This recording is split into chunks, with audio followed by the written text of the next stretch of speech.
Holy tzaddikim and tzaddikot, we are coming to the end of the Torah. There's just a few parshat left. This week we have a double parsha, Netzavim, Vayelech, and of course we have next week Rosh Hashanah coming up. So next week we have Rosh Hashanah, Wednesday night into Thursday, Thursday night into Friday, and then Friday night Shabbat. Next week will be Shabbat Shuva, Parshat Ha'azinu. So this week we have Netzavim, Vayelech. And we're coming not only to the end of the Torah, but really is the end of Moshe Rabbeinu's life.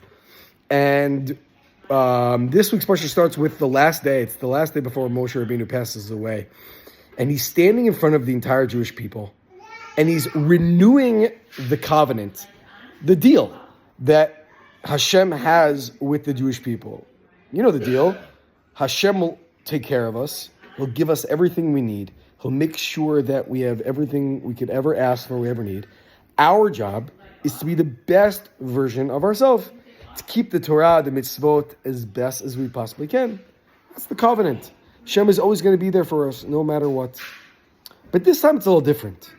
When Moshe Rabbeinu is renewing this covenant, this connection between God and the Jewish people, he points out every type of person, young and old people, women and men, children, small, big, all different shapes and sizes.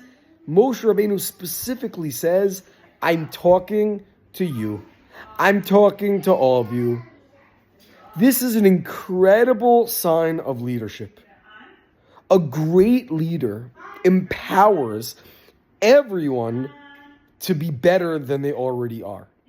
You see, by pointing out each type of person, to this applies to the leaders and to the regular people.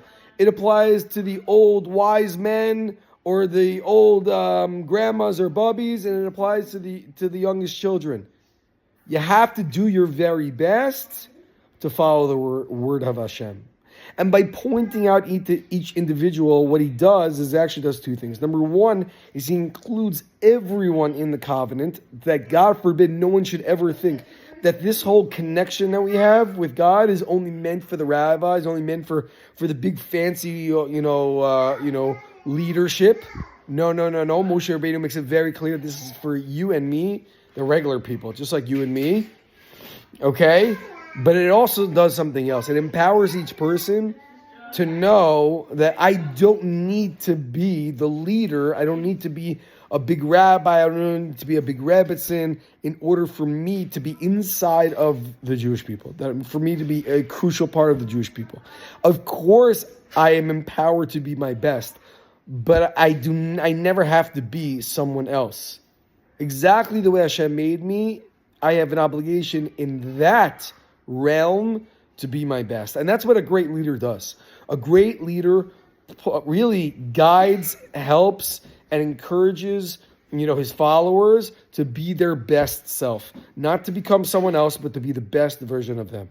And we see a second beautiful lesson in the leadership of Moshe Rabbeinu in our second parsha, Vayelech. Right? In Parshat Vayelech, right at the beginning, Moshe appoints his successor. And in front of the whole nation, he talks to Yoshua, the man who's going to take the Jewish people into the land of Israel in the first Navi, right after the Torah ends, Sefer Yoshua. And he says to Yoshua, Chazak v'yamatz, be strengthened. Right? You have it within you to lead the Jewish people. He doesn't do this in private quarters. He doesn't do this behind the scenes, in front of everyone. He essentially tells everyone on the last day, he says, I'm handing the reins to you. That is incredible leadership. You see, we don't often get to see leadership where a person can humble themselves and say, I recognize that it's not me that's going to be the one that takes you to the promised land. And that even though I'm not yet dead, I recognize, Yeshua, you're the chosen one to take them into the land of Israel. A true leader doesn't leave his people, doesn't leave his followers empty-handed, doesn't leave them holding the bag, but instead sets them up for success. We said before that Moshe Rabbeinu is there to help guide us and push us and tell us that we need to be our best, each and every one of us, from the lowest to the highest. men, women, children, you name it.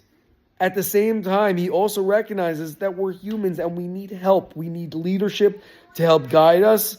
And since I, Moshe, am not going to be around, I'm going to leave you in good hands. I'm going to make sure that you're taken care of. That's leadership. Empowering the people. Pushing them to be their best. And leaving them in good hands to make sure that they have the guidance and the support that they need going forward. We're missing it nowadays. We're missing it. We need leaders like this. We need people that can do all of this, that can help people become their best self, and that can also be there to help guide them and help encourage them and help lift them and recognize that even as a leader that no one is irreplaceable. And Moshe Rabbeinu recognized that, and that's why he passed on the mantle. It's incredible when you think about the amazing person that Moshe Rabbeinu was. And we should learn from him, from the many, many lessons, the two that I just told you this week, and all the others.